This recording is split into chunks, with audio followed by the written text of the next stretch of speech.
Welcome to Better HR in 10 Minutes, where we take an HR question and discuss it in 10 minutes or less from the perspective of an employment law attorney and an EEO trainer. I'm the employment lawyer. I'm Sarah Glasser, and I'm a shareholder at Lloyd Gosling, Rochelle and Townsend in Austin, Texas, where I head up the firm's employment law practice group. And I'm the trainer. I'm Rodney Klein. I have over 30 years experience working with the U.S. Equal Employment Opportunity Commission and as owner of my own training firm. So keep in mind that the things that Rodney and I talk about today are general information and not legal advice. There's definitely no substitute for an attorney who you have hired to represent you. So today's question for 10 minutes is, Rodney, very broad question, but we're going to narrow it down in scope and talk about it in more specific detail. What is one of the biggest things that you think that employers get wrong about ADA reasonable accommodation? Well, there's quite a few things, actually. And ADA is always tricky, and reasonable accommodations is even trickier, and it causes employers a great deal of stress. But I had a question come up the other day. I was doing a presentation for HR folks, and it really made me think about this. And it was a simple question. And the question was this. We have an employee with a disability, and the employee says that because of their disability, they need to do all their job functions at home. Can we ask the employee why they can't do those same functions at the facility? And when I first heard that, I'm like, I kind of sit there for a little while. I go, it's not a bad question. In fact, a lot of times it's a necessary question. The big issue is, why are you asking it? And I think that this is something that employers miss when we talk about reasonable accommodations. Is I think the one thing employers need to focus on is the job, right? Just focus on the job. Now, a lot of times you need to understand the limitations in order to better craft a reasonable accommodation that accommodates the job, right?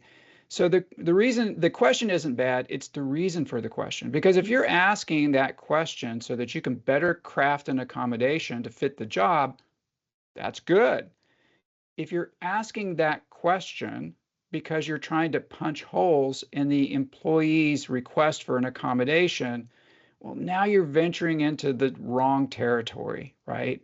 That's going to create an antagonistic relationship with the employee because they're going to see through that real quick.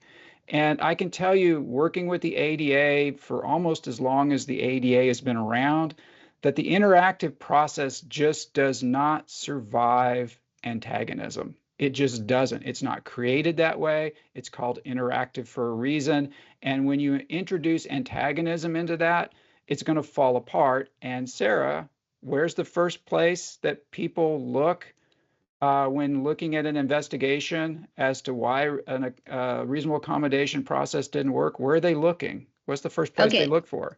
Okay, I actually know the answer to this question. And if you're talking about an EEOC investigator, you're talking about the court, you're talking about a plaintiff's attorney, everybody is going to say, who is the one who dropped out of the interactive process? We all know that.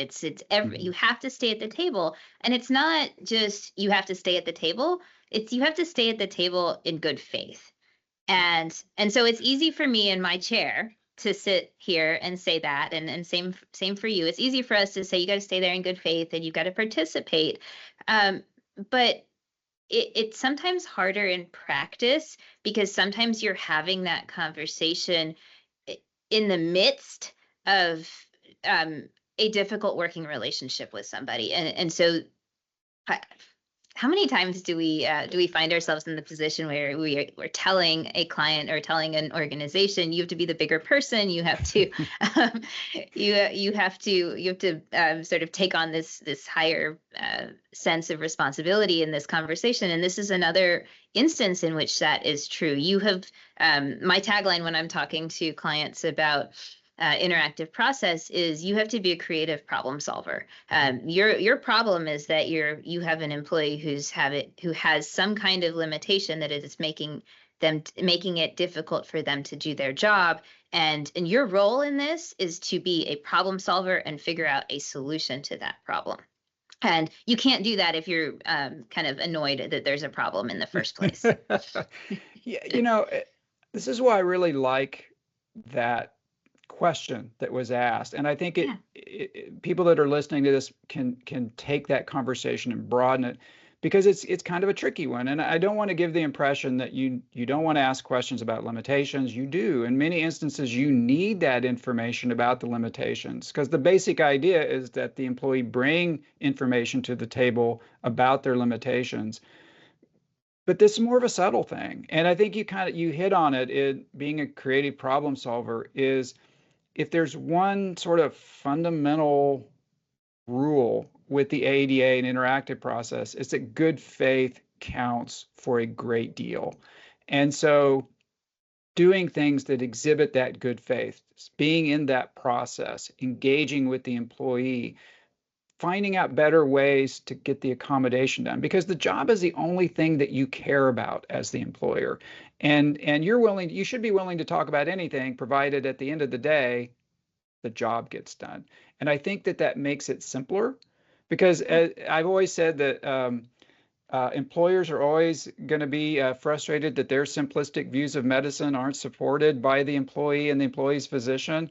And so avoid the frustration and just make sure you understand why, not just what the question is, because these are legitimate questions, but why are you going there, and do you need to go there?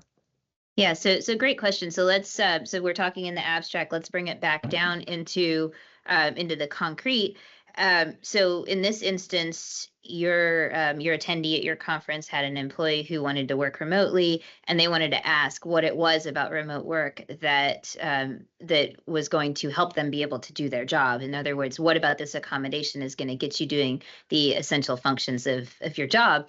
And so yeah, that's a great question. If the intent and purpose behind that question is this accommodation going to be effective for you?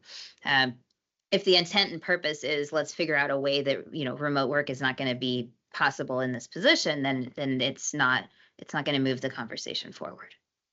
Yeah, there's a lot of legitimate reasons to ask that question. You can't fully grant an accommodation until you really understand what the limitations are.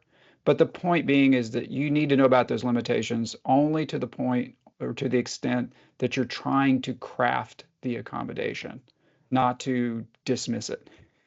Yeah. So it's a big conversation. I think it's a conversation HR people should have, and should expand upon what we just started talking about.